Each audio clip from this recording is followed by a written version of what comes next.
நம்ம ஆரம்ப காலகட்டத்தில ஓரிங் அப்படின்னா கலர் அதாவது பிளாக் கலர்ல தான் ஓரிங் பார்த்துருப்போம். அதுக்கப்புறம் பார்த்தீங்கன்னா, காலப்போக்குல கிரீன் கலர் ஓரிங், ப்ரவுன் கலர் ஓரிங் இது எல்லாமே கண்ணால பார்க்க முடிஞ்சுச்சு. ஸோ இந்த ஓரிங்குடைய கலர் வேரியன்ட் எதற்காக குடுக்கப்படுது? எத அடையாளப்படுத்துறதுக்காக குடுக்கப்படுது? அப்படிங்கிறது தெரிஞ்சு கொள்ளக்கூடிய வகையில ஒரு விஷயத்த தான் பேச போறோம். பார்த்தீங்கன்னா, blue colour O ring high resistance to temperature and chemicals fuel and ethanol. அதாவது ஹை டெம்பரேச்சர் அதிகப்படியான ஒரு டெம்பரேச்சரை எதிர்கொள்ளக்கூடிய ஒரு சக்தி வாய்ந்த ஒரு மெட்டீரியல் அப்படிங்கிற மாதிரி சொல்கிறாங்க.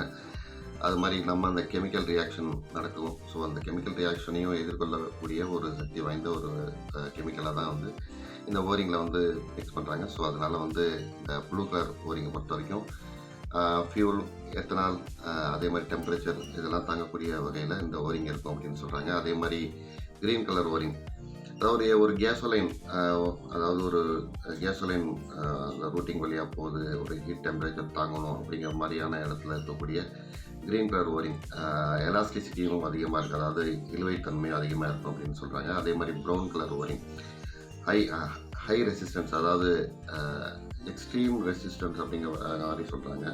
எக்ஸ்ட்ரீம் டெம்பரேச்சர், அதாவது ப்ரௌன் கலர் எடுத்துக்கிட்டோம் அப்படின்னா நல்ல ஒரு டெம்பரேச்சர், ஹை டெம்பரேச்சரை, எக்ஸ்ட்ரீம் டெம்பரேச்சரை தாங்கக்கூடிய வகையில் இந்த ப்ரௌன் கலர் இருக்கக்கூடிய மெட்டீரியல் வந்து தாங்கும் அப்படின்னு சொல்கிறாங்க.